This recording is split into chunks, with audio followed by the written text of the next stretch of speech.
Primeira leitura. A leitura de hoje é tirada da profecia de Daniel, capítulo 7, dos versículos 9 ao 10 e depois dos versículos 13 ao 14. Eu continuava olhando até que foram colocados uns tronos, e um ancião de muitos dias aí tomou lugar. Sua veste era branca como neve e os cabelos da cabeça como lã pura. Seu trono eram chamas de fogo, e as rodas do trono como fogo em brasa. Derramava-se aí um rio de fogo que nascia diante dele. Serviam-no milhares de milhares, e milhões de milhões assistiam-no ao trono. Foi instalado o tribunal e os livros foram abertos. Continuei insistindo na visão noturna, e eis que, entre as nuvens do céu, vinha um como filho de homem, aproximando-se do ancião de muitos dias, e foi conduzido à sua presença. Foram-lhe dados poder, glória e realeza, e todos os povos, nações e línguas o serviam. Seu poder é um poder eterno, que não lhe será tirado, e seu reino, um reino que não se dissolverá. Salmo responsorial retirado do Salmo 96. Deus é Rei, é o Altíssimo, muito acima do universo. Deus é Rei, exulte a terra de alegria, e as ilhas numerosas rejubilem. Treva e nuvem o rodeiam no seu trono, que se apoia na justiça e no direito. As montanhas se derretem como cera, ante a face do Senhor de toda a terra.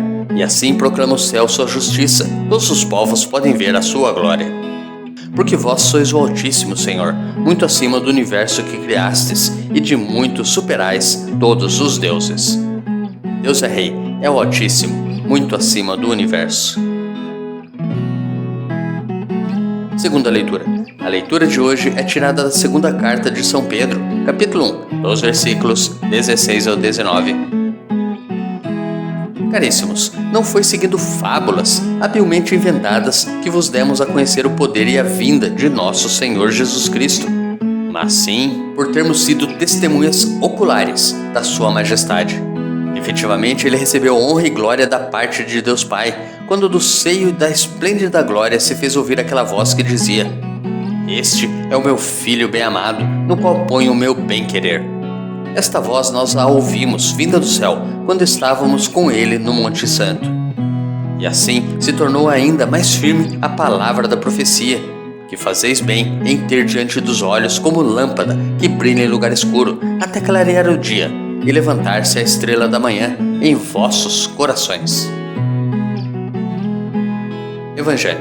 O evangelho de hoje é tirado de Mateus, capítulo 17, dos versículos 1 ao 9. Naquele tempo, Jesus tomou consigo Pedro, Tiago e João, seu irmão, e os levou a um lugar à parte sobre uma alta montanha. E foi transfigurado diante deles. O seu rosto brilhou como o sol, e as suas roupas ficaram brancas como a luz. Nisto apareceram-lhe Moisés e Elias, conversando com Jesus. Então Pedro tomou a palavra e disse: Senhor, é bom ficarmos aqui. Se queres, vou fazer aqui 3 tendas, uma para ti, outra para Moisés e outra para Elias.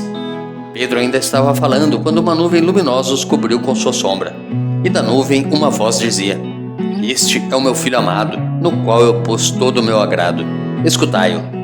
Quando ouviram isto, os discípulos ficaram muito assustados e caíram com o rosto em terra.